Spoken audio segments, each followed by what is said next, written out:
pledge allegiance to the flag of the United States of America and to the republic for which it stands, one nation, under God, indivisible, with liberty and justice for all. We do have a forum here tonight. We can have roll call, please. President Stillwell? Here. Trustee Lundy, Here. Trustee Bonnie? Here. Trustee Michaels?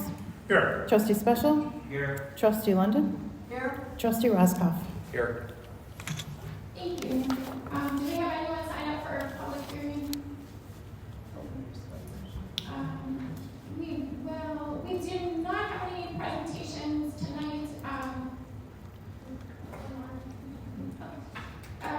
So we will move on to the appointments.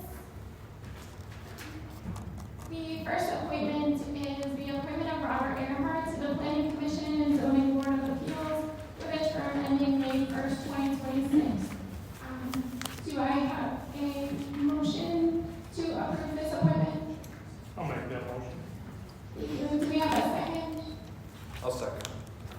We have a motion from Trustee Michaels and a second from Trustee Roscoff. The appointment. I'm sorry. Discussion. Yes. I'm so sorry. Is there any discussion? I have a question. Does he live in Waterford? Mr. Earhart, do you live in Waterford? Yes, ma'am. Okay. I was just trying, I know in the past, Sean brought up twice when he was put out. I was just checking. I think Becky lives in Waterford. That I'm not sure. No, that's fine. I just, If there is no other discussion, we will have a roll call for a vote to approve. Trustee Michaels? Aye. Trustee Roscoff? Aye. Trustee Lundy, aye. Trustee Bonnie? Aye. Trustee Special? Aye. Trustee London? Aye. The ayes have it, and Robert Earhart is approved to the Planning Commission and Zoning Board of Appeals with a term ending May 1st, 2026. The next appointment is for Patrick Gallagher. However, he withdrew after the agenda came out. The next appointment is for Matthew Anastasia as treasurer for the Village of Sugar Grove. Do we have a motion to consider? I'll make that motion. We have a first from Trustee Special. Do we have a second? I'll second. And we have a second from Trustee Michaels. Is there any discussion? All right, we'll have a roll call to approve, please, Tracy. Trustee Special? Aye. Trustee Michaels? Aye. Trustee Lundy, Aye. Trustee Bonnie? Aye. Trustee London? Aye. Trustee Roscoff? Aye. The ayes have it, and Matthew Anastasia is confirmed as treasurer for the Village of Sugar Grove. The next appointment is for Tracy Conti as the clerk for the Village of Sugar Grove. Do we have a motion to consider? I'll make that motion.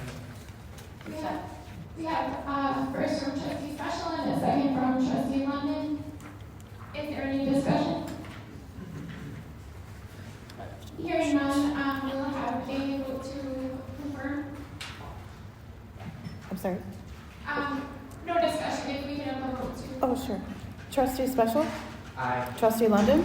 Aye. Trustee Lundy, Aye. Trustee Bonnie? Aye. Trustee Michaels? Aye. Trustee Roscoff? Aye.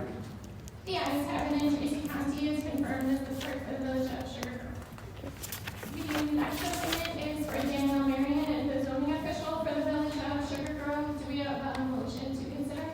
I'll make that motion. And do we have a second? Second. We have a first from Trustee Special and a second from Trustee Bonnie. Is there any discussion? All right, we will have a vote, and we can have a roll call, please, Tracy. Trustee Special? Aye. Trustee Bonnie? Aye. Trustee Lundy, Aye. Trustee Michaels? Aye. Trustee London? Aye. Trustee Roscoff? Aye. The ayes have it, and Daniel Marion is confirmed as the zoning official for the Village of Sugar Grove. The next appointment is for the Commercial Property Enhancement Program Committee for the Village of Sugar Grove. Do we have a motion to consider? I'll make that motion. We have a first from Trustee Special. Do we have a second? Second. And a second from Trustee Bonnie. Is there any discussion? Is this just a form of the committee, not making appointments to the committee? So this would form and make appointments to the committee. The members are shown on the screen. Previously, the CPEP committee was comprised of just staff members. Okay. And through the discussions with the previous economic development director, the thought was to include the village president and a trustee on the initial review for the committee because of one of the applications that we had. We thought having some policymakers be part of that discussion along with important staff members made a lot of sense, so that we would have applications that came forward that have been reviewed with a wider breadth of opinions. Is there any other discussion? Will we be revisiting the program itself, or is it just limited to Main Street? It could certainly be revisited. It was looked at again and updated at the end of the last term for the last group. But if you'd like to look at the program as a whole or what is considered part of downtown, Danny, you know probably the boundaries a little bit better than myself. Yeah, so it comprises of Main Street, Cross Street, and then we incorporated, I believe, the old second building across the street, and the Rocky Dojo's building is also incorporated. I think that's all that's covered under. That And may be maybe down First Street a little bit, because I know the American Legion also covers, I think down First Street. Yeah, I mean, once the committee's met, we get a chance to go over the policies, see if there's any changes. Is there any other discussion at this time? Hearing none, we will have a vote. If we get a roll call, please, Tracy. Trustee Special? Aye. Trustee Bonnie? Aye. Trustee Lundy. Aye. Trustee Michaels? Aye. Trustee London? Aye. Trustee Roscoff? Aye. The ayes have it, and the commercial property enhancement program committee for the village of Sugar Grove is approved. The next appointment is for Becky Wilt to the Aurora Area Convention and Visitors Bureau. Do we have a motion to consider? As stated. Second. We have a motion, first from Trustee Bonnie and a second from Trustee Lindy. Is there any discussion? Hearing none, if we can have a roll call for a vote, please, Tracy. Trustee Bonnie? Aye. Trustee Lundy. Aye. Trustee Michaels? Aye. Trustee Special? Aye. Trustee London? Aye. Trustee Roscoff? Aye. The ayes have it, and Becky Wilt is confirmed for the Aurora Area Convention and Visitors Bureau. The next appointment is for Village of Sugar Grove representatives to the various taxing districts. We have a list, right? Yep, it's on page 14 here back. On the screen right now.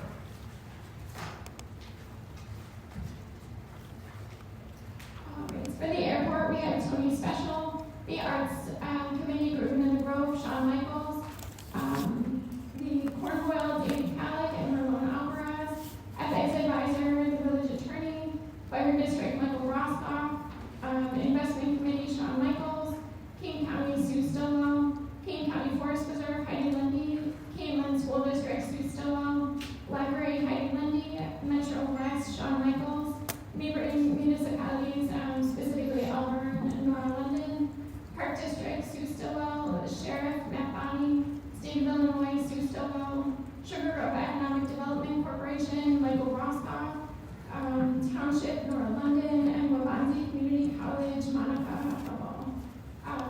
Do we have any discussion? I was just wondering, a lot of these are staff and village trustees and board members, and so it's easy to get updates in the board meeting. What about the ones that are not? We did not have a volunteer for Wabanzi. Are there any trustees interested in Wabanzi? Monica is at the Wabanzi college meetings for another reason, so she volunteered. She can come. She said that she would come and give us updates on the Wabanzi meetings if that works for you. Yeah, I was just like, I mean, Cornwall, I know they often comes with Yeah. well. Mhm. And I'm just trying to figure out how we can get the information Yeah. to us if we have questions at our board meetings and figure it out. That's all. Nora, Mike, and I have been trying to make the Cornwall meetings as well, so we can, as much as we go, update. And then Dave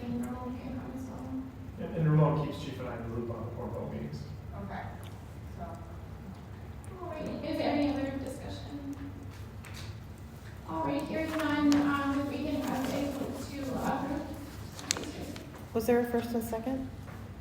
I think possibly before this whole list, I believe, so, is there a motion? If so, I think there was a motion to discuss, but if not, could we have a motion to discuss? I'll make a motion to approve the list. We have a, okay. So we have a first from trustee Michaels, is there a second? Second. All right, a second from trustee London, and so now we have the vote, please, Tracy, thank you. Trustee Michaels? Aye. Trustee London? Aye. Trustee Lindy? Aye. Trustee Bonnie? Aye. Trustee Special? Aye. Trustee Roscoff? Aye. The ayes have it, and the liaisons. President Stoll. Yes. One thing that we did in the past was we did a get together of the passing bodies in the fall, Okay. and we offered food to entice people to come, but we invited their boards and our village board to build some camaraderie and just so the various boards can get to know other board members. So I would encourage us to do something like that. Maybe ask staff to put something together in the fall when things seem to slow down a little bit. Love that. The ayes have it, and the liaisons for 2025 are approved. Do we have an airport report?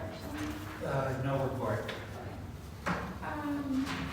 The consent agenda for this evening, do we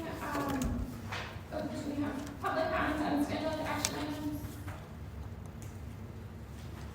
Hearing none, we'll close public comments at this time. We have the consent agenda for this evening. If we could have a motion to discuss, do we have a first? Well, I wanted to remove some items from consent agenda. Okay. I wanted to remove item G and item I.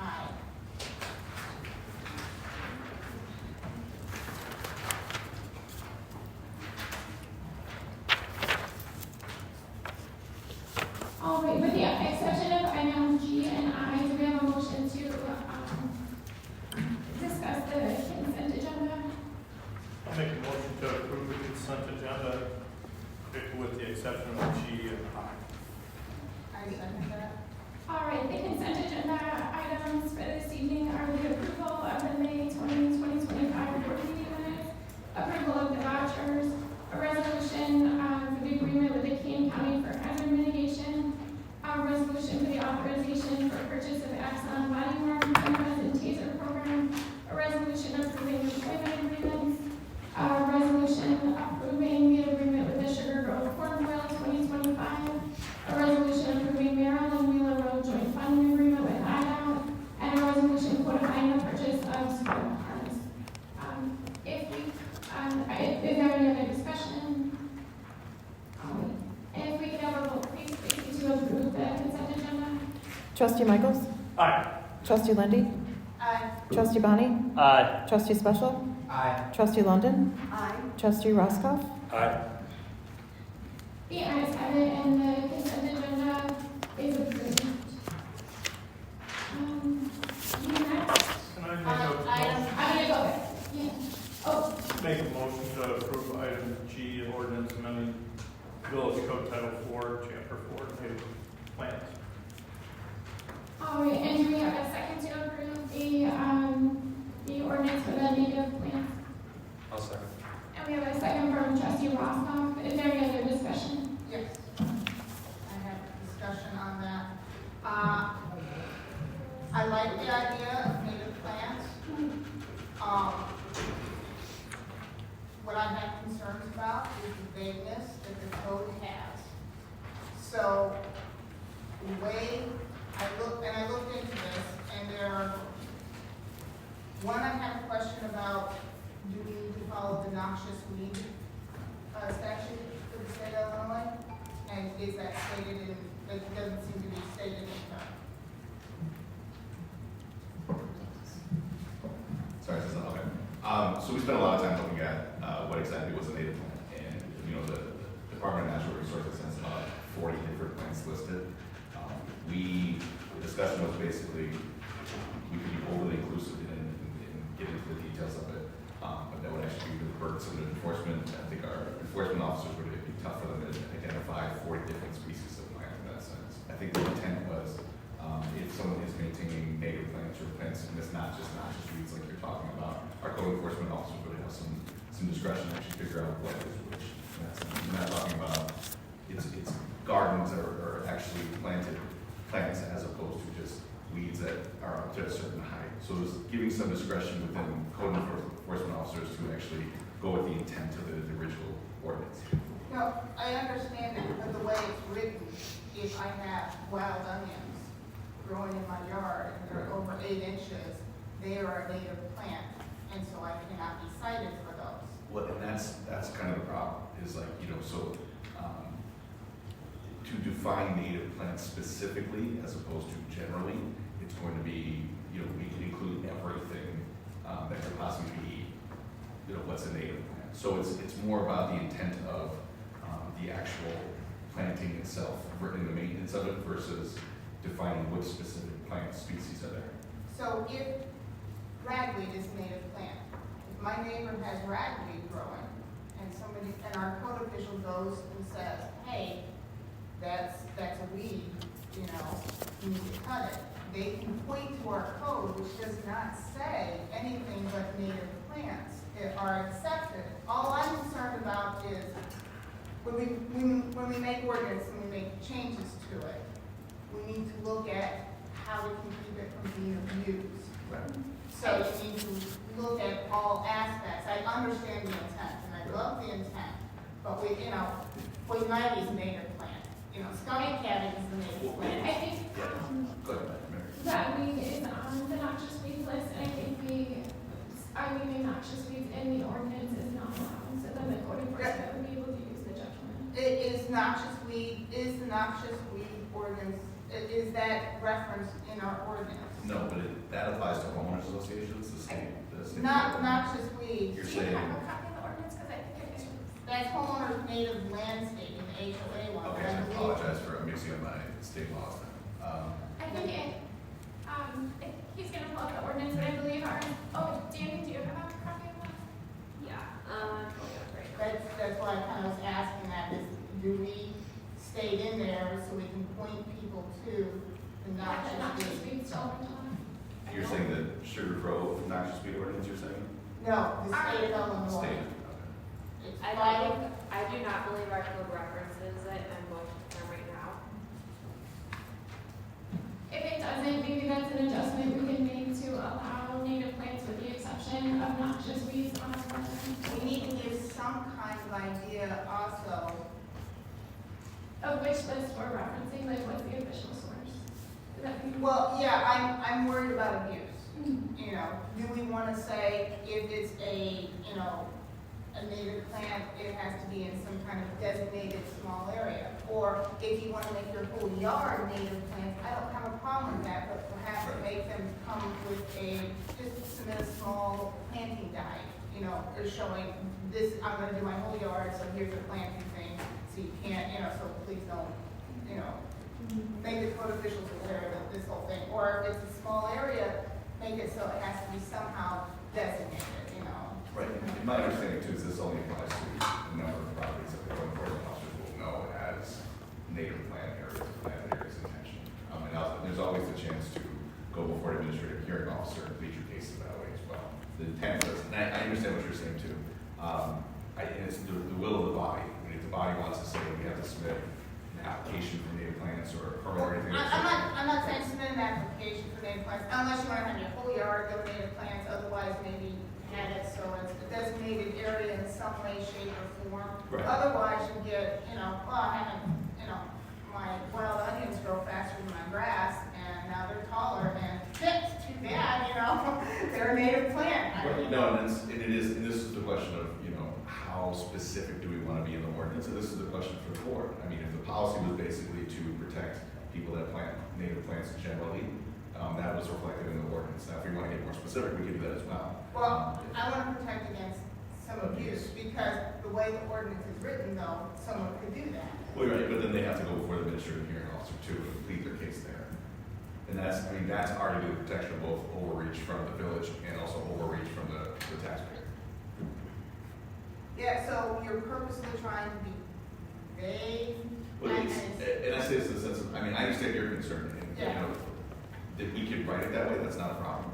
I mean, we can, yeah, I am purposely trying to be vague, because the discussions we had basically were, we want to protect people that are planting native plants. We didn't want to get into the 40 species and outline which are native plants versus which are not, giving that definition, which we could do. There is an art and science to drafting ordinances, and so this one, basically the idea was, look, we believe that code enforcement could actually go and identify the properties that this would apply to be able to work with the homeowner, and, you know, if there was any violations or abuse of that process, the administrative hearing process would able to be catch those as well, and that having just outlined native plants as being protected under the ordinance was kind of the goal. But we can, I mean, we're willing to do whatever, you know, if the board wants to get into more specifics, we can do that too.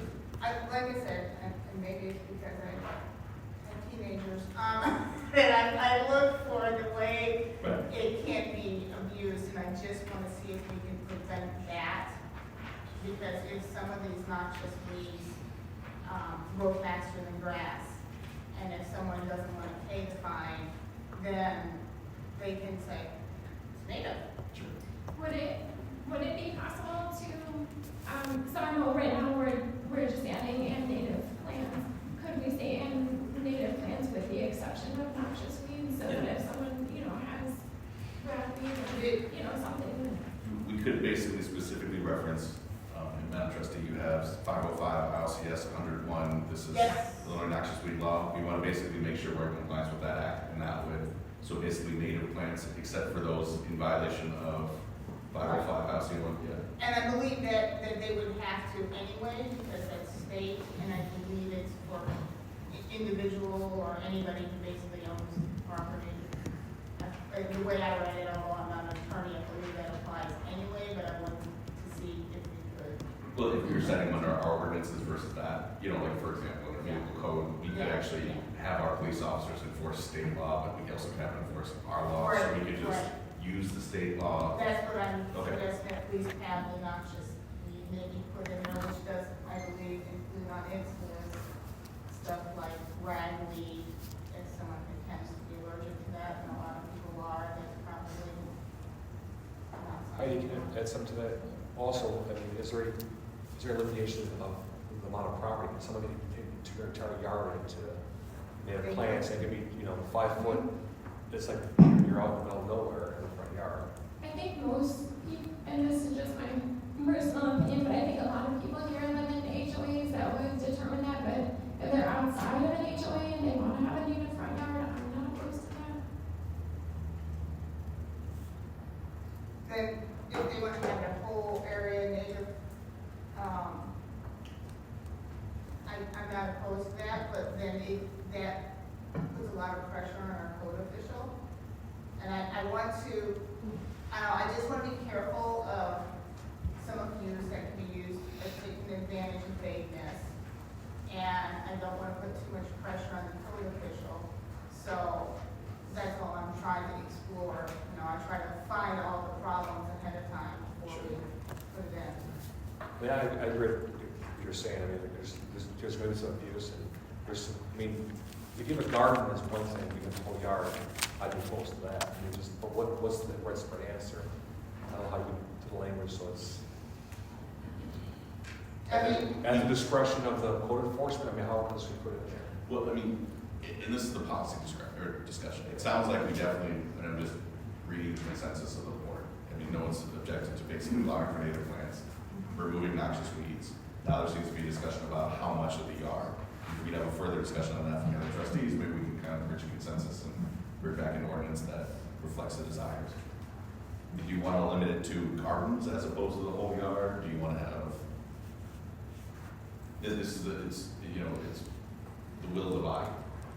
Yeah, I mean, I was out planting native plants in the forest preserve on Saturday, so, you know, I love it. Right. No, I get what you're trying to But say. I just want to make sure that we don't have, or aren't creating more problems with, you know.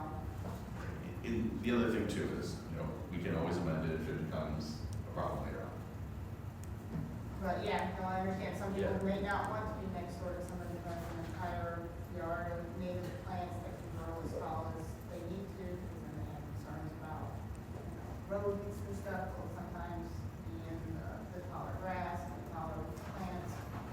So, but I love native plants too, so, do we want to make it gardens? And if you want to do an entire yard, then maybe you need to contact the code official or something. That might be a good solution. So if it's more than a garden, contact the code official for approval. Yeah, something like that. I don't know, Yeah, I found it. I don't know. Yeah. So Scott, what you were talking about those two? Yeah, so I would say, if it was just adding the noxious weed language, I'd maybe be comfortable with amending it, but I think at this rate, would you have an issue if you asked to table it till the next meeting, so that we can work with legal to get the language hammered out, and then we'll have it back for approval? Or was my first table for till the next meeting. We have a first from trustee Michaels. Is there a second to table until next second? A second from trustee Wendy, and the ordinance approving native plant gardens is tabled until next meeting. The next item for discussion is the ordinance amending the village code appointing the official parliamentarian. Do we have a motion to discuss? Yes, I'd like to discuss this. I'll second. We have a first from trustee Wendy and a second from trustee Michaels, and we'll open for discussion. Thank you. The way it is written is not how I believe we had kind of discussed. It doesn't do anything from our current code. What I'd like it to say is for any board member to ask the parliamentarian, which they would be able to ask the parliamentarian for their assessment of parliamentary procedures. It is still the chairman's or President Stillwell's decision to accept that or not, but the way it is written is President Stillwell is the only one who can ask the parliamentarian. I would like it so that all of the village trustees may take advantage of requesting advice from the parliamentarian. And usually, in Robert's rules, it's important, the trustees are also making a point for it, and say, isn't it, this the correct course of action? Right. So, traditionally what it is the chair makes the ruling. If someone has an objection to it, they either make a motion to basically challenge the ruling of the chair or to challenge make a point of order.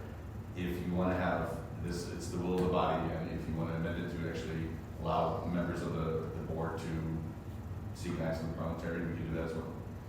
I would look, that's how we've done it in the past at the board. We've never felt restricted where we couldn't ask our legal counsel on parliamentary procedure, and I'd like to keep that openness. So the way that it's worded, in the second sentence is, upon the request of the chair, the parliamentarian shall render to the chair advice or an opinion on questions of parliamentary law and procedure applicable to the matters before the board. From my understanding, you're trying to say upon the request of the chair or a member of the body. Yes.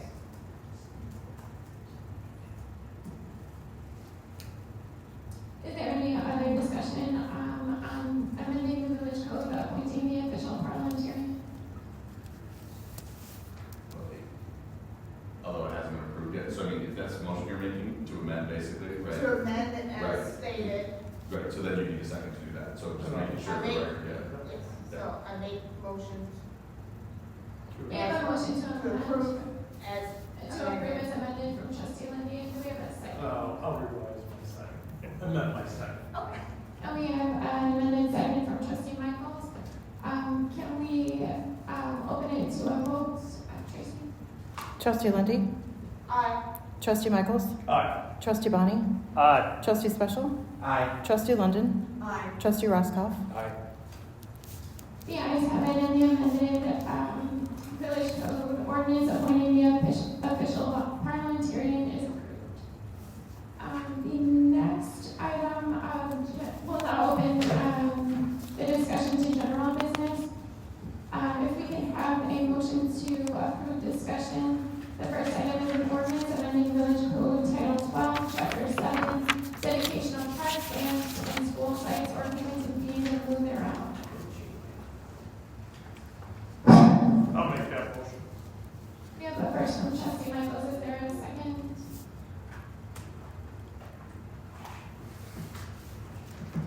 I'll second. We have a second from trustee Roscoff. Is there discussion regarding this ordinance? I have a question. There's no, has the school actually filed suit? That's my knowledge. So why are we doing this now for? Just curious. Instead of waiting to see what happens. I believe, oh, I'm sorry. No, what? I believe that it's not just, about this particular case, it's like if any, situation, it's not just the ground. Well, but I think that's where this, that's why this thing is allowed. That's why it's, Yeah. yeah, I know it's general, but I just was curious. The thought process, I know that other trustees were on the board at the time that this went through, was not to have money that we were giving, to put it in escrow until, a decision was made, legally or litigation was settled, and then that money would be released, but it was not to be paid for someone to be suing us. It just didn't seem, that was the thought process. So is the money in escrow, if they sue you and it's resolved, and it goes to court and you lose, is the money returned no matter what? How's it worded right now? I believe it is worded, Until the litigation is resolved or by court order. So it would not be used for a different purpose, it would be just held during the term of the litigation and then released to the taxing body after after the litigation is resolved, or if it's a court order to be released. So if that's the case, what's the point of holding the money if you get to see their money either way, long term? I don't get the point of that. the point is, I guess, to prevent that money being used for legal fees to be suing yourself. You're not funding the attorney. But these are supposed to be capital fees, and, the land cash or transition fees are supposed to go to capital. So they would not be used for legal, right? Right. Right, but there is a shell game, we all know there's a They shell game. could do they could do a loan and, use a loan and then pay off that loan with the proceeds once these proceeds are released. So I think it's just a hindrance and it's penalizing the taxing body. I think it's. I mean, the thought was, well, they can take the land cash money, and where they're not supposed to use that for legal fees, they say, oh, the money we had for this soccer field, we'll take out for the general fund, and we'll take this cash that we can't use for legal fees, and we'll take money and put it in for the soccer field, and soccer field money goes to the legal fees. So in essence, you're potentially paying for someone to sue you. So that was the thought process on that. I see your point, but the problem is the land cash is supposed to be for capital improvements. I mean, I can't see them depleting their cash if they're in capital reserves, if they need the money for future construction, for future renovations, or future additions. I think they finally find another source. I mean, they could, you're right, but Was the question resolved as to whether so right now with any litigation, if we were to be sued in relation to the Crown development, that developer would be paying the legal fees? Was it resolved as to whether if we continue to have this in our village code and then it results in future litigation fees, would those also be covered, or is there a chance that those litigation fees would not be covered because it's an ordinance that we passed ourselves? Does that make sense?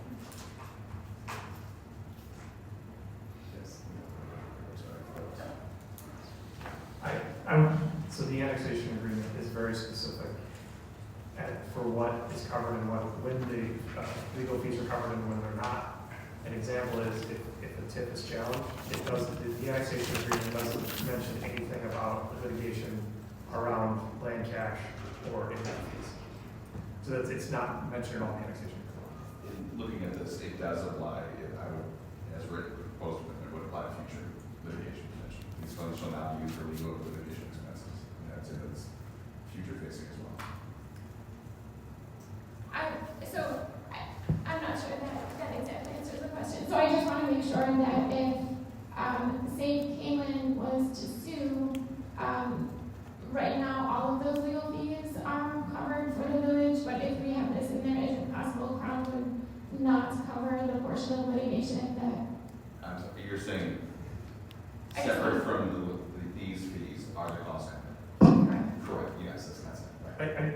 question you're asking. If Kalen were to file a suit Yes, about this specific ordinance, about us withholding the fees, yes. then those legal fees would not be covered Would not. in accordance with the annexation agreement. It's not mentioned. Okay. Okay, yes. So my concern is that if we keep this in here, it could result in legal fees for the village that were unintended. But how will they really do they have any kind of real standing on suing on that? Because it's our decision to give the money. We don't have to give land cash fees. We don't have to give impact fees. That's our ordinance. So we can change our ordinance how we want, correct? I agree with you that, correct, you have discretionary authority that makes funds are spent and other these are allocated generally. That doesn't mean you can't sue on those. Well, they can sue on anything, Right. but it, It is discretionary. I mean, it's the same thing as, for example, the business approval grants that we're talking about. It's the same thing. It's a program the village has decided to undertake, and if they want to cut it at some point, it's up to the village.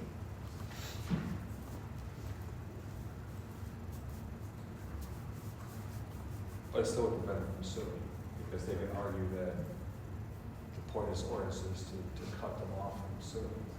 So they can make the argument that this is written for anybody, this only applies to one entity right now. Right. I think it applies to the park district too. Doesn't it? Public body, that's Any public body, yeah. Fire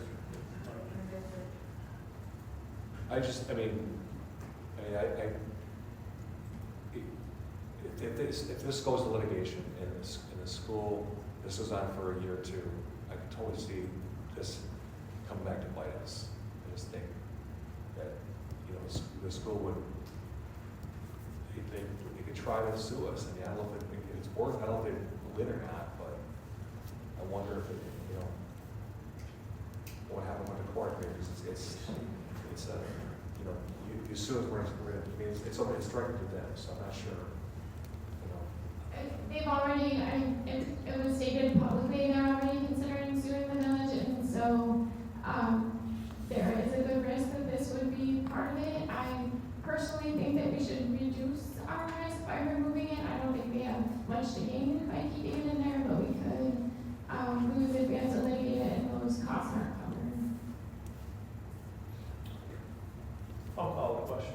If you wouldn't mind if I just could clarify, a yes vote would repeal the change that was made in April and go back to how the code was written previously. Just, I know it's a little confusing with it. So that a yes vote would essentially enact the red line that's in your packet and go back to how it used to be before the change was made about holding the funds. Is there any other discussion? All right, hearing none, we'll have a vote on the issue. Should the village board update the village code to remove link? Are we on? It's the ordinance, yes. This is on general. Sorry. So we'll have a vote on the issue. Should the village board update the village code to remove language prohibiting land cash payments from being used on litigation against the village? If we get a roll call, please, Tracy. Trustee Michaels? Aye. Trustee Roscoff? Aye. Trustee Lindy? No, Trustee Bunny? No. Trustee Special? No. Trustee London? no. Being no's have it, and the village code will remain the same at this time.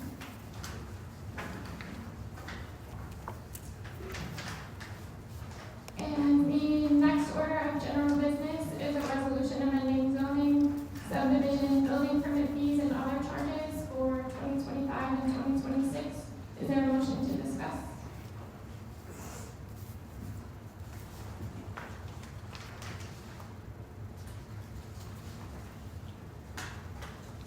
I'll make that motion. All right, we have a first from trustee Michaels. Is there a second? I'll second. And we have a second from trustee Roscoff. Is there discussion on this resolution? I can quickly introduce, Madam Chair. Thank you. So this is a kind of a partner to the previous ordinance amendment.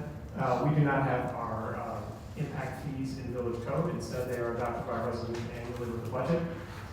This one, just like the above ordinance, would change back impact fees to how they were previously and would not hold them in the event of litigation. So the same as last time, a yes vote would revert back to how it was previously, a no vote would keep it to where we hold the impact fees in escrow.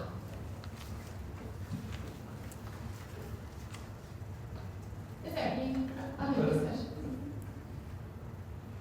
If we approve this, then it's contradictory to the last motion.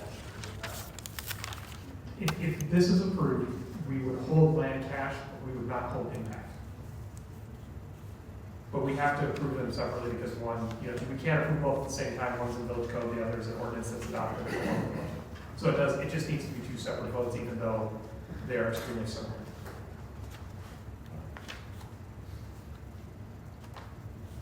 Is there any other discussion? Hearing none, we will have a vote to approve the resolution amending zoning subdivision, building permit fees, and other charges. If we could have a roll call, please, Christie. Trustee Michaels? Aye. Trustee Roscoff? Aye. Trustee Lundy, No. Trustee Bonnie? No. Trustee Special? No. Trustee London? No. Being no's, having and the resolution amending zoning subdivision, building permit fees, and other charges is not approved at this time. The next order of general business is the MOU with the Chamber of Commerce for Ruben and the Grove, which is on page 32 of the packet. Is there a motion to discuss? I'll make that motion. We have a motion from trustee Special. Is there a second?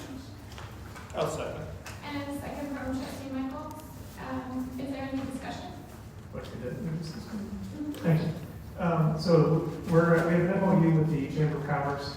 Ruben and Grove has a successful event in the village that's grown over the years. We've added Food Truck Friday to it. The fire department will typically do an open house on the same night. It's a wonderful event that was put together by a group of people that formed a committee. The one thing with this, as lawyers sometimes get involved, is that it was not under the control of one specific body. In doing this, it will move the control of this underneath the chamber, which is great because the chamber is a nonprofit. They can accept donations. And also it is a way to highlight our Chamber of Commerce and have this great event together with them. It does not change the way the village and the contributions that we make to Group in the Grove. Becky Wilt from Economic Development will continue to assist in getting the food trucks there for Food Truck Friday. And as part of this MOU, we will transfer some funds that we have that we've been holding as the village for Group in the Grove, and then the chamber will take over paying the bands and doing some of those things, giving the correct insurance. This just puts everything under one umbrella and cleans up the legalities surrounding the event. But the event will not change and our contributions will not change at all. So, thank you. I would propose that we change in item 4, venue and equipment. The food truck portion of the event will be placed in the parking lot of the police department located. I don't know if we need to set that in stone, that the food truck portion will be here. In the past, if there hasn't been food trucks here, they've been on the library site. Like maybe it's an ice cream truck or something like that. So I don't know if we need to state that all the food trucks have to be on the municipal. Can I make a suggestion of changing will to may? I think that's excellent, especially recommendation, trustee Michaels, especially if the police department's going to be under construction, and they're going to have construction fences and stuff, we probably don't want food trucks out there. Yeah. Yep, that was other end. We could also put in there, that, or other similar suitable site. That gives us a little more, latitude as to where we're putting, based on, the comments here that, hey, we're gonna have a construction site there. They'll be using that as roll-off for, a year, 18 months, right? Yeah. So I would say this, so the agreement is between us and the chamber specifically. The only suitable site that we have that the village owns is the police station site that is near where Group in the Grove occurs.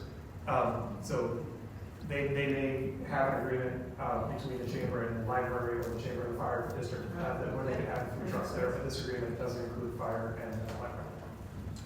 So Modify my first to include the word may in that section. All right, we have a first from trustee Michaels. Is there a second to approve the modified resolution for the review with the Chamber of Commerce? I second. And we have a second from trustee Lenny. Can we have a roll call for a vote, Tracy? Trustee Michaels? Aye. Trustee Lundy, Aye. Trustee Bonnie? Aye. Trustee Special? Aye. Trustee London? Aye. Trustee Roscoff? The ayes have it, and the resolution approving the MOU with the Chamber of Commerce for Ribbon Road is approved. We'll now open for public comment. Do we have anyone signed up? For any of the discussion items, I'm sorry, which are approving the final plat of subdivision for Brighton Ridge, Lennar, approving the final plat for Brighton Ridge, Lennar, a speed limit change for Heartland Drive, and a planning commission stipend.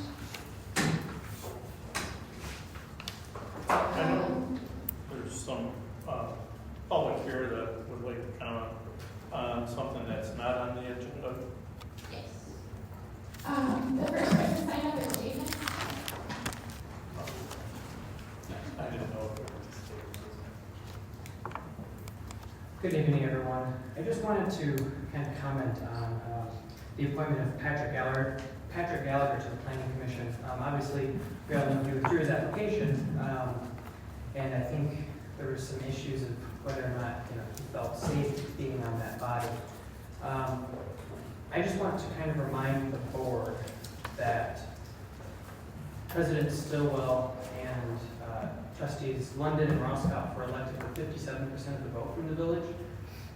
And, the comments that you're receiving on social media and whether or not you've received emails, I think are coming from a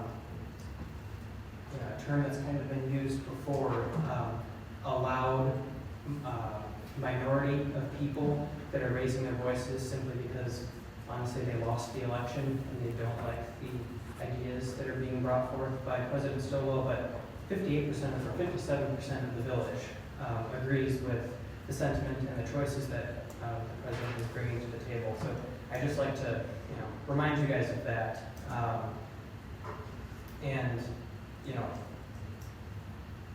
Election season really is just around the corner for a few of you. So I'd just like to remind you of kind of where the sentiment of the voters are. Happy New Year. Thank you, Gina. The next speaker we have is Bob Earhart. Bob is passing it this time. Thank you again for accepting your nomination and serving as a planning commissioner.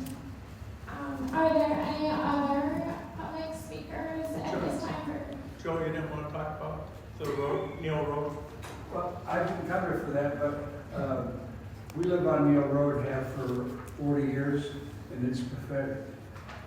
I've never seen a road that has potholes, has standing water, weeks on end, when we don't even have any precipitation. It's just unbelievable. I've spoken with Brad. Brad's suggested it be done, or at least started in May. So far we've got some little flags out. It's just terrible. This was Neil Road, you said? Neil Road, yeah. It's actually the second block, Neil's 2 blocks, so second block. And it's, Brad explained that there was never a deep well put in. And that's the problem. And it doesn't sound like you're going to correct it. So it'll be a matter of time before the next person steps up to say, we need something done. It's bad. So I wasn't going to speak, but that's what we're here. Thank you for bringing that to our attention. We'll look into it.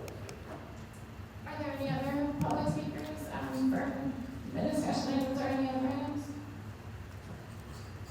Yes, Lisa. I didn't know I was supposed to sign that, sorry. Oh, it's the okay. first one. I just want to say something. You can go on. I have to go there? So official. I just want to say something that if you guys have any. Oh, You don't have to. okay. Well, I can. My name is Carrie Estes. I live on Arbor. I'm like my housing there. But if you guys have any sort of input at all for the new truck stop that could go in, I do a lot of fundraising for the schools, and Casey's has been amazing with their point program where you can actually trade it into donations for the school. And just to kind of put that in your mind, that this is a company that would support our local schools, you can put in your zip code. They send to John Shields now, we can sign them up, but they also have the middle school. None of the other schools have signed up, and they easily can through their app, or I guess you have to sign up on the website. But just to kind of put that in the back of your mind, that they really do support the community and the schools. They only send a check once a year, so we just signed it this year. So it was really just kind of a trial, because we signed up in March, and we had a successful first check. And then hopefully going forward will be even better. Thank you so much. That's good information. Thank you. Do we have any other public speakers? Hearing none, we will close the public comments at this time. And then we will open up the discussion item approving the final plat of subdivision for Breakers Lenore. Do we have a motion to discuss? I'll make the motion. We have a first from trustee Lenny, and we have a second, I'll second. and a second from trustee Rostoff, and we will now open discussion. Okay. So the village board approved the preliminary plat of subdivision for Brighton Ridge back on April 15th, 2025. Since then, the village has received an application for a final plat of subdivision from Lenore for Brighton Ridge. The property was recently rezoned to R2 and R3 on April 15th as well. The proposed development includes 174 single-family detached homes, 148 townhomes, a 1.1 acre park, a 0.7 acre tot lot, and a multi-use path with potential for future connection to the Virgil Gilman Trail. During the discussion for the preliminary plat of subdivision, residents expressed concerns over the new residents in the subdivision cutting through Windsor Point. That discussion was very successful, and in turn, the road layout for Hampton Road was revised, and now when it comes into the new subdivision, instead of going straight through, it now makes a 90-degree turn almost immediately. That will hopefully deter a lot of residents from cutting through Windsor Point. So you have before you for discussion the final plat of subdivision for Brighton Ridge, and they are here as well if you have any questions for them. Staff is looking for direction on preparing the committed ordinance and resolution for moving forward. I have a quick question, just so I understand, there has been no real changes from. Yes, sorry, I should have stated that. There's no changes from what was approved from the preliminary plat. And could you explain what we mean by future connection to the village, or Virgil Gilman Trail? So there's a path that is proposed throughout Brighton Ridge subdivision, and it's in the back northwest, and it kind of cuts towards Windsor Point. There is potential that path can be extended up to the bridge path, the new bridge that was installed. Is that right next to the park? Is that right next to the park? Yeah, it's close to the park. Is there a reason we're not requiring that with this plat? It's not on their property. I don't, it was kind of discussed in the park district, I think, had talked about possibly doing it eventually. Are we paving any portion of that? Of that path. Tracy, can you go to, I think it's the final plat. It's page 1 of 9. It's the blue paper.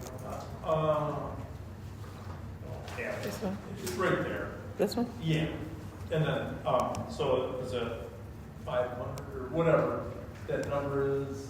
Like 900. 900. Yeah. So that's where a park's going, Yeah. and then, it's the trail to the northwest. Yeah. Is that gonna be paved from? It will be paved on Lennar's property. It will. And the park, I'm sorry, the forest preserve is a large portion of that. Yes, a large portion of the northernmost rearmost is going to Forest Preserve, being donated to the Forest Preserve.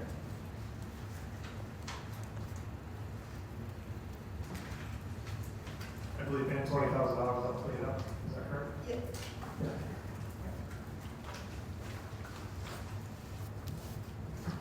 But since there's no changes from the preliminary plat, I'm okay with this, but I really think the previous administration did a disservice to the residents of Church Grove by not negotiating a better deal for the village. We're giving Lennar a number of additional units, didn't require any fees to help offset water connection fees or things like that. We're given a lot of small lots. I don't know how many 8,000 square foot lots the village has now between the Crown property and here, but it's got to be about a quarter of all the lots in Church Grove. And I don't blame Lennar, they don't want to negotiate against themselves. I just think the village did a poor job of negotiating on behalf. And we need to look out for the residents in future annexations of developments.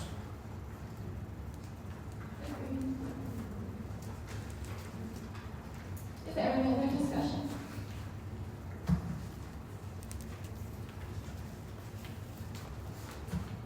Hearing none, we will move on to the next discussion item. We have a motion to discuss approving the final plat for Brighton Ridge, Lennar. I'll make that motion. We have a first from trustee Special. Do we have a second? We have a second from trustee Lindy. We'll open the discussion. Again, as I previously stated, the preliminary PUD for Brighton Ridge was approved on April 15th. It is the same plan as what was approved. There's been no changes from the preliminary PUD for the final PUD, which is what we are here to discuss tonight. And again, they are here to answer any questions that you may have.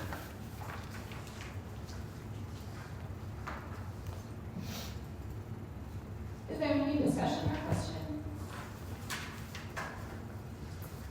Hearing none, we will close the discussion. The next discussion item is the speed limit change for Heartland Drive. Is there a motion to discuss? I'll make that motion. We have a first from trustee Lindy. Is there a second? Second. And a second from trustee Bonnie. We will open the discussion at this time.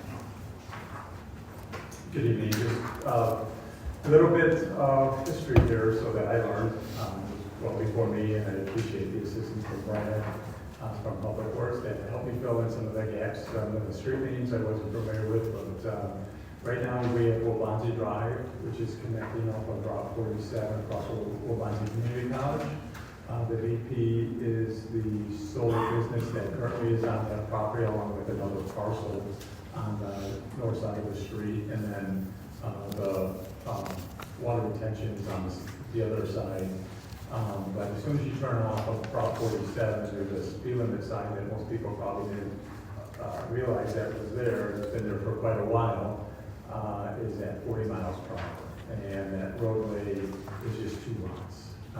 So that entire section in there, the BP wasn't in, none of the bank was there, and that was, I believe, Leslie was the name of that street, which eventually turned over to Wabanzi Drive. Someone can correct me if I have the history wrong on that one. And then if you come around off of Wabanzi Drive, you make your way onto Heartland Drive, and that's where Burnt Barrel, all your businesses, from a dentist, from a sports mechanical, a sports athletic area for coaching and training for youth and adults is available, and it curves around to other businesses, and then heads back down all the way to Wheeler Road. That road was originally named Stainer, which was the builder, owner, last name, that put a few properties along Heartland Drive when it was first developed into an industrial park. It was understandable why it was 40 miles per hour, because there was only a couple buildings on the roadway at the time. Obviously, as the sites began to fill in, access points, driveways, and a roadway with Cardinal Avenue was built in case the industrial park was to grow out. The use for the facility has really been thriving. It's been bustling. It's did its job. What the vision of the village was encouragement of development out there, and by doing so, we really never looked at the speed limit. There's 38 connecting access points from Wheeler Road all the way back up to Route 47 between the two routes. As my report states, numerous vehicles, large, oversized, overweight vehicles, from non-motorized vehicles, or you look at your lifts, you look at your skid steers, you look at your airlifts that are out there crossing the roadway, as well as pedestrians are now walking down the roadway because they're on their brakes and they're taking advantage of getting some exercise in and enjoying the weather that's out there. 40 miles per hour is way too fast. There are no sidewalks on either of the two roads, and we need to really, as staff, look at this and see some thriving businesses, but we want to keep it safe there. We're looking to reduce the speed limit, so we're looking for direction from the village board and happy to answer any questions. I just wanted to say I have one resident, or one community member as well, expressed concern about the speed on Portland Drive, so I do think there is support for reducing the speed limit as well. Thank you. Is this the lowest we can go down to? No, you see other industrial parks at 25 miles per hour. But it's again, it's your guys' decision. Between the 25, 30, but right now we're reducing it down 10 miles per hour, but we're open to suggestions. My only concern was that I would hope we're still looking into, I haven't heard anything else, changing the speed limit in town to 25 in neighborhoods, unless otherwise posted. Is that still a thing? Have we strayed from that, or are we still kind of working on that? We're still working on that in the residential areas. So a community, interior neighborhood streets, we're looking to still present it to the board for discussion. I guess my point on it would just be, if we're looking at residential neighborhoods at 25 and, some other streets in town are 30, I would like to try to stay somewhat consistent. I would like to be at 25. 5 miles an hour is in Heartland. I don't think it's going to make or break anybody's time going anywhere for that extra 5 miles an hour. So I actually would like to see it drop down to 25 and keep it consistent with what we're trying to push for the rest of the village. I think we all want safety first and foremost, especially, with the just most recent fatal and things like that around here. I think traffic is progressively getting worse, and I would like to try to make this a little bit safer for everybody, no matter where you're at. There's a baseball facility over there. There's children over there coming and going. I've seen a couple of them running across to the gas station and grab Gatorade and whatnot. So I would like to see it at 25. If we go to 25, are we setting ourselves up to fail? Because I don't know if people go just 25 miles an hour, right? I think, is there a speed study that needs to be done or anything like that? We can institute a speed study, but obviously the general speed that's been out there has been for couple of decades now. Yeah. Designated 40. So it had to be through education and then eventually through enforcement to help reduce some of that speed. So, I don't want to put it artificially low at 25 and have a lot of people drive, faster than 25 and issue tickets. I'm okay with the 30, thinking that it's slowing down by 10 miles per hour. Yeah, and Trustee Bond is correct. There's a number of facilities out there. There's a CrossFit that they utilize the road, they run on it, they are up and down, as well as he said, the kids are out there in those fields doing baseball practice and a couple other sports activities. So we're seeing a little bit of everything that's occurring in the industrial park, which is great, but it's we're also seeing large pieces of equipment, which is the line of sight is an issue. and the driveways, the access for these driveways have no space between some of them. They're next door within maybe a foot of grass between them. So it's condensed and it's got a lot of, it's heavily congested, and there's great concern out there for, as Trustee Bonnie said, that we're very fortunate that it's happening out there. I guess Trustee Michaels, I understand where you're coming from, but a speed limit's a speed limit, regardless if it's 30 or 25, it's set, and that's the rule. You know, it's, I guess setting it too low and trying to appease other people so they can drive faster and put safety second just so people can drive faster. I'm confused with your stance on that. I mean, 25, rather you do 26, it's against the law. You do 30, 31's against the law, 40, 41's against the law. So no matter what you do, people are going to drive over the speed limit. That's the whole purpose of having the speed limit and having police officers to enforce those limits. I wouldn't want to cater to people to just to say that, well, people are going to speed, so let's make it higher. I understand it's still a decrease from 40, but I guess maybe you can help me with your thought process on that. People that'll drive 25 miles per hour, and if they're But that's the speed not, limit. Yeah, and again, I think people go at a normal pace that they feel comfortable with. Which is against the law. Okay, well then we'll be writing a lot of tickets, I guess, so. Was it recommended by the Sugar Grove Police Department to 30?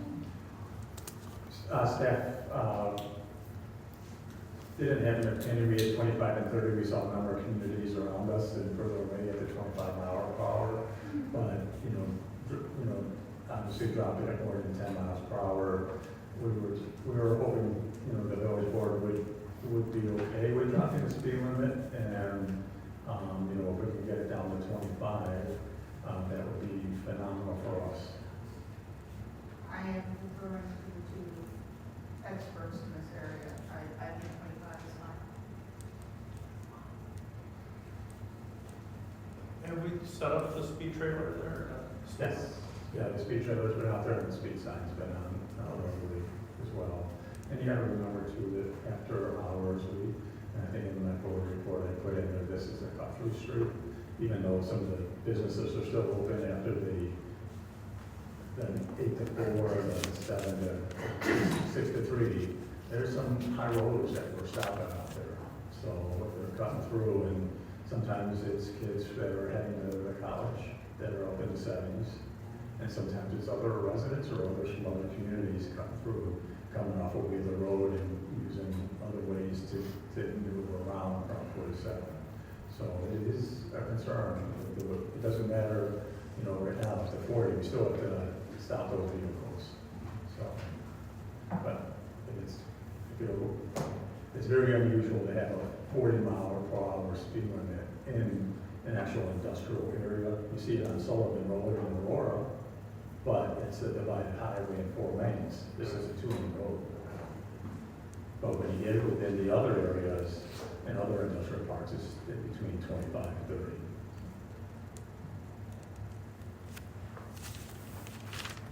The trustees wouldn't mind explaining if their preference for 25 or 30, so we know how to draft the update next time.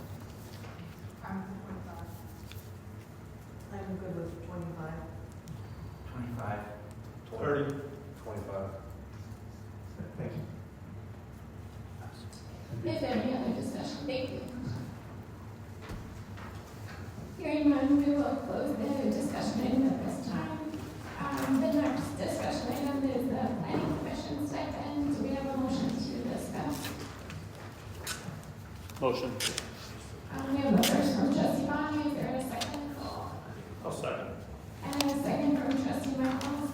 The reason I suggested putting the planning commission stipend on the agenda is we have high expectations of what we're looking for in planning commissioners. Ideally, there are people in the community that are engineers and things like that. We are looking for someone who's really going to analyze the packets, ask a lot of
be doing your due diligence, whether you get $10 more a meeting or not. I was on the planning commission when they suspended the pay for a while, you know, and it didn't stop the quality of work I did. So I would rather see that additional money that you would think would do that, put it in something else. Because like I said, nobody gets on there for the $25 or $35 a meeting. Yeah, this goes back to the early 2000s when it was instituted. This is more to help planning commissioners pay for childcare at the time. Yeah. It had been so many years, I thought it made sense to review. Yeah, I'm in favor of raising your recommendation. I'm actually in favor of raising it as well. So I like you said $10, right? Is that what you were looking at? Yeah, I think that's fair. And the total cost was in the packet, right? Overall cost was like $2,100. I don't have it in here for some reason, so I'm not It's sure. in the recommendation of the cost on page 130 on the board report. That would be Yeah, increase it to $50 would be an estimate of $2,100. So it's $10,000. Yeah. So, yeah, I think as time changes, thank you. I'm actually went to 132, so it must be missing on my packet. But anyway, yeah, I mean, as time changes and you know, there are some costs to being here and taking the time out to be here and look through the packets at home and things like that. So I'm okay with raising it. Did all the trustees possibly want to weigh in so that Scott would know whether to drop it for 35 or 15?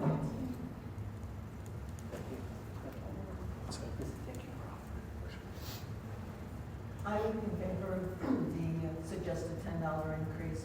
It would put us in, and keep us in line with everybody else that's listed here. And some of these are larger communities and they're not doing anything, that's zero. Manuka is a pretty large area and significantly growing with industrial properties and they're offering 35. So that would be out of line. The only one that's really large is the one for Aurora, and that's a much significantly larger community with a lot more work that I would assume is entailed. I would, either one is fine with me. I prefer 50 because, I mean, you spend town meeting and you look at stuff ahead of time. I mean, that's not asking, it's, you know, you make more McDonald's. I mean, you're there for the money, but it'd be nice to at least compensate a little bit. And I'd prefer 50, but I'd be fine with 35. I guess. I do agree with Heidi that you're doing it for the community, but I don't think that a raise in either number, I think a raise in either number is okay. So, I mean, I get it, we're not really talking that big. No, but It's like a little extra appreciation. Well, how about $40? I mean, Cal has nothing, they're significant, and. Your flaw is nothing, which is surprising. So, I mean, I think if you took the average, it worked out to $20, if you took the number of them and the total amount of like $20. Now you want to do that. I did the math, I don't know, I see the additional money that we're willing to put in there, I'm like, oh, we'll put it in toward motivating people to, you know, giving gift cards for volunteerism, or, you know, put it in toward, you know, something else, but that's just, that was my take, I just didn't, you know, no one's on the board for the money. Correct, so I just, that $10 jump is a nice, you know, just a little bit of something. Coffee. Yeah. Is there any other discussion? Hearing none, we'll close the discussion item at this time. And we'll move on to reports. Thank you. So just want to mention the food pantry was supposed to have their grand opening tonight. The weather, they decided to change that up, so when we find out about it, Scott will pass that along to, so everybody can know whether or not to attend. I did get to tour the facility, and they did a great job. One time over there, EEI is still a great partner involved, but they're over there to the township over to do a lot of great work in here. So thank you. Happy to answer your questions.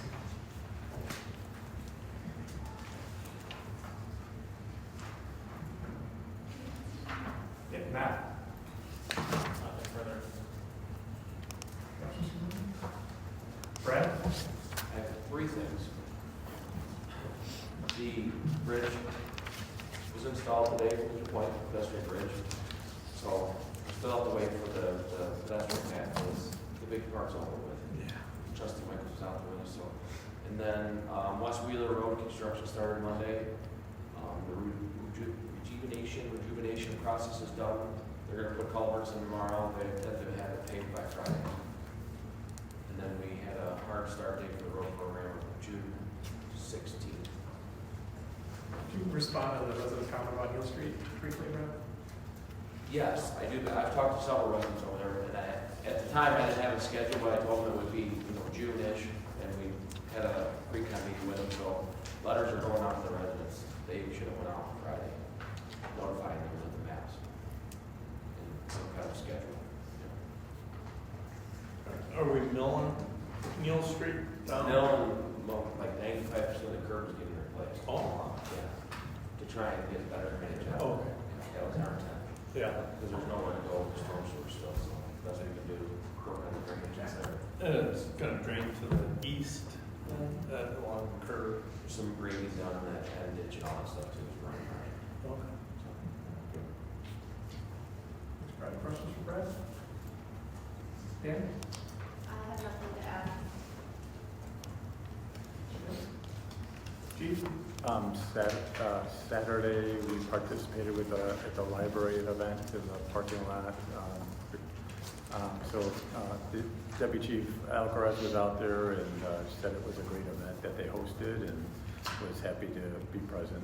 And then as everyone's aware from yesterday, we had a fatal haul on Route 56 versus a pedestrian. So other than that, I have nothing else to add. Happy to answer any questions. Thank you.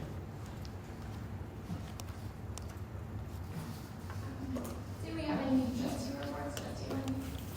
Yes, I attended the Woods cleanup on Saturday, kind of run the false mermaid, cut down honeysuckle, and then I Flora Rose, learned a bunch of stuff from Mario as always. I encourage everyone to go out to the Woods cleanup and you'll learn something new. I attended the library board meeting that was on the 28th. They're in full swing with the summer reading program. They're also looking at potentially trying to see if they can get a shuttle for the senior living facilities to try to get some seniors to some of the lectures. They're doing a great job of trying to do some outreach, welcome bags for people. They do have a vinyl album collection if you're interested now. And there is a funny story that was told about the squirrel and the fire department coming to the rescue. So apparently they had a baby squirrel and some squirrels fall into a wall. And it was into the, if you're familiar with the children's room, so it fell into there, so they had to like squirrel out and everything. So it was quite an ordeal with it, and fire truck was there, and so it was, I guess, they posted on social media too. So, interesting, fun story. Love the library.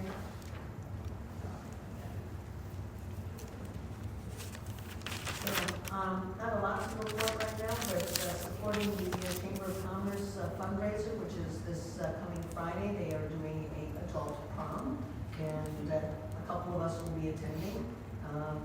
Be interesting to meet up with a lot more of the chamber folks and see how we can help support them. Trustee Special. No. Trustee Michaels. Let's see, attended the Metro West meeting on May 22nd. It was up in Algonquin. They really did a nice job downtown Algonquin with rerouting 31 and improvements.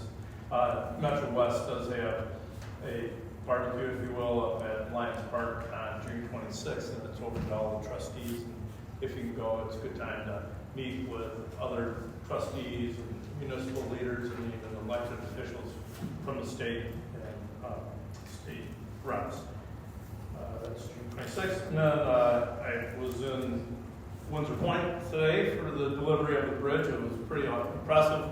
thing was 83 feet long, and the truck driver did a heck of a job bringing it into place and backing it down, and T Construction did a great job putting it on the embankment, and HR Green must have got their numbers right because it sat right on place, so it was exciting. It's been 9 years in the works, I think, is from the time we conceived it, getting the other taxing bodies to help out with the planning team, getting the grant, and put that in place, so it's a long time coming. Glad it's finally done. Yeah, it's nice to see a project like that come to fruition that was started so many years ago. Yeah. When we first looked at it, they said it was gonna take 5 years. I'm like, oh, we should be able to do it a lot sooner. But funding has always came into play, and fortunately we had good partners, and we were able to get a state grant to help pay for it, because nobody would have been able to pay $1 million or plus for this single bridge. So it's a great cooperation for our tax units. Yeah. I just had a comment about the bridge, and I'm excited about that coming in, because I live in that subdivision by block, so it's nice to have that, especially the new subdivision are having next door, there's a plan of putting that in as well, so. Because the problem is, these neighborhoods kind of spread out, and you bike in the same neighborhood, and you're that, or you have to get put in your car, so it's nice to have things connect, so hopefully long-term, we'll have more of this. We have a request today. I was saying, we're, over in Rolling Oaks and Mallard Point, we're still separated, so we're hoping we can get some connection, maybe down Prairie to our house. What thing? You mean for Mallard Point Connect? Yeah, Mallard Point, so right now we have the right of ways down Prairie, and there's no sidewalk or anything, so you're right in Prairie to get to the next subdivision, and then it connects. Right, yeah, it's very isolated, but with 47 widening, there should be the bike path with it. Okay. So, Something to look forward to. Just about me to do a report. None tonight. For President's report, just an update on the Monarch project, June 12th, at the library. We'll be having a first meeting, and we're working with the chamber on putting some planters that Geneva donated together. And there'll be a speaker about pollinator gardens. So that'll be nice. Everyone is welcome. I think that's it. There is no executive session, so we call this meeting, can I have a motion to adjourn, please? someone. We have a motion from trustee Special, can I have a second? Second. And a second from trustee Michael, meeting is adjourned at 7:00. Roll. Trustee Special? Yes. Trustee Michaels?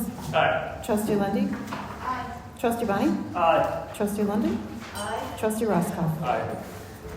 And the meeting is adjourned at 7:25 p.m.